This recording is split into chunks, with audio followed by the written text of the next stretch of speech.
Jean, what's brought you out today to take part? St. Lawrence Bicycle in Palmerstown, Dublin. Okay, and you're a school secretary? I am indeed, yeah, for the last 16 years. 16 years? Yeah. And how long has this issue been going on during? It's going on since the 80s, fighting for our rights, and taken on by the Department of Education to get the same parity rights as what SNAs have and what school secretaries and teachers have. And has the lack of entitlements had a big impact on you, Jean? Oh God, yeah, definitely. Like, we're not treated the same. If I'm out sick, I don't get paid. That's all things like that.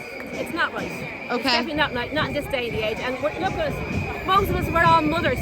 We rear a family. How do we do it?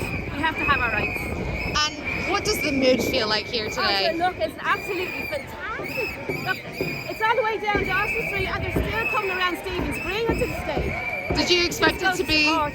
Do you expect it to be this many people? No, I didn't. But look, it's fantastic. Absolutely